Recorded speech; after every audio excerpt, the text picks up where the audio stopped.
नाज़ उज़ैर आपके बीच आया हूँ ये बताने के लिए कि आजकल क्या होता है कि लोग इंग्लिश को बहुत ज़्यादा तरजीह दे रहे हैं। बहुत सारे पेरेंट्स, बहुत सारे स्टूडेंट्स अपने बच्चे को इंग्लिश पढ़ाने के लिए अपना बहुत सारा वक्त, अपना बहुत सारा समय दे देते हैं। मैंने देखा है कि इसके चक्कर में बच्चे का बहुत बड़ा नुकसान हो जाता है। और दोस्त, इंग्लिश क्या है? इंग्लिश ये कुछ भी नहीं है। एक लैंग्वेज है, जैसे कि एक हिंदी है ना, जैसे कि उर्दू है, वैसा ही लैंग्वेज क्या है, एक इंग्लिश है। तो हम लोग क्या करते हैं कि अपने बच्चे को इंग्लिश सिखाने के लिए 2 साल 3 साल किसी कोचिंग में, है ना, बाहर या फिर बाहर हम भेज देते हैं। तो इससे बहुत बड़ा नुकसान हो जाता है। इंग्लिश के चक्कर में हमारा कीमती 2 साल बर्बाद हो जाता है। अगर आप एक चीज़ बताइए, अगर इंग्लिश सीखने से या इंग्लिश बोलने से अगर 100% कामयाबी अगर मिलती तो केरला का सारा बच्चा एक IAS अफसर बन जाता। लेकिन आपको मालूम होना चाहिए कि जो भी UPSC क्रैक करते हैं हमारे बच्चे, बिहार का प्रतिशत बहुत ज़्यादा है। पूरे देश में बिहार का एक अपना मुकाम है। और आपको मालूम ये भी होना चाहिए कि बिहारी जो बच्चे हैं उनका इंग्लिश उतना बेहतर नहीं होता है, कम्युनिकेशन स्किल उतना अच्छा नहीं होता है। अगर इंग्लिश से सही मानों में अगर बहुत कुछ अचीव करने की बात होती तो मुझे लगता है कि केरला के सारे बच्चे IAS IPS बने हुए होते। लेकिन ऐसा कुछ भी नहीं है।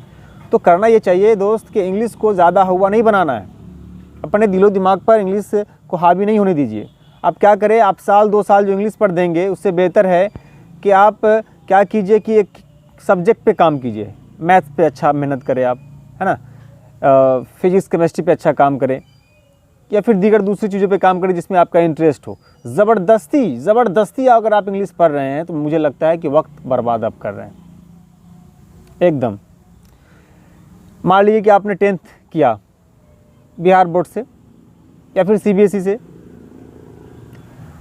तो इंग्लिश का मामला क्या है कि मान लीजिए कि क्लास आप करने के लिए गए, 5 घंटे या 6 घंटे आपने स्कूल में वक्त दिया। स्कूल का इन्वायरमेंट मान लीजिए इंग्लिश का है।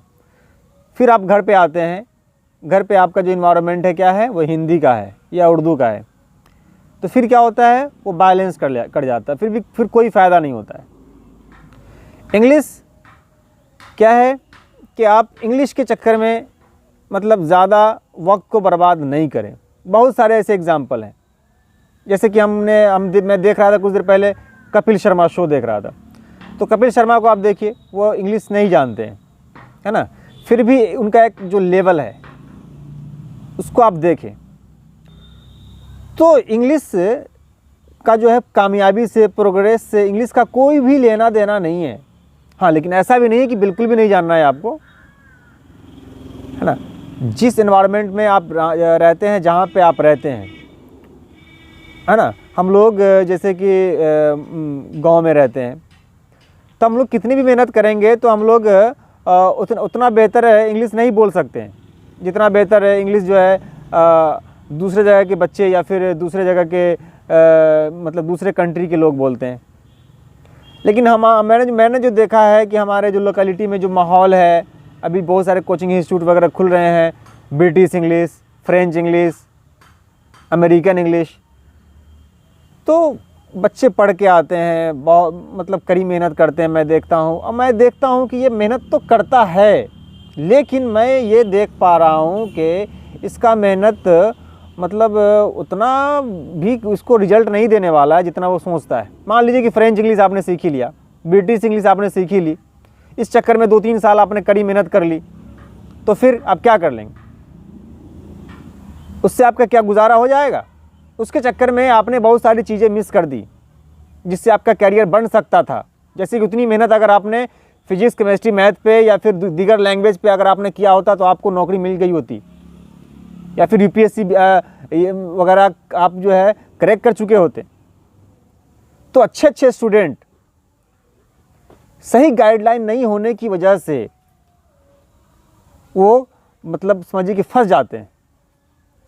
तो मेरी जो एक अपनी पर्सनल सोच है, मैं थोप नहीं रहा हूँ, है ना, मैं जो फील कर रहा हूँ, मैंने जो फील किया है, मैंने जो ऑब्ज़र्व किया है, मैंने ये पाया है कि इंग्लिश को ज़रूरत से ज़्यादा कुछ लोग हवा बना दिए हैं। इंग्लिश के चक्कर में आपका कैरियर बर्बाद हो जाता है।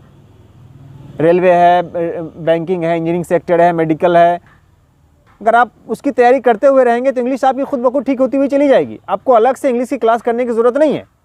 मान लीजिए आपने 10th किया, फिर 11th 12th किया, फिर आप इंजीनियरिंग करने के लिए आप चले गए या फिर मेडिकल करने के लिए आप चले जाते हैं, तो वहाँ का इन्वायरमेंट ऐसा होता है कि आपका जो है ना वो मतलब day by day English book पढ़ते क्या होता है, प्रैक्टिस हो जाती है और बहुत सारी चीज़ें इंग्लिश की आपको समझ में आने लगती है। एक्स्ट्रा जो है वक्त आपको इंग्लिश में देने की ज़रूरत आपको नहीं है।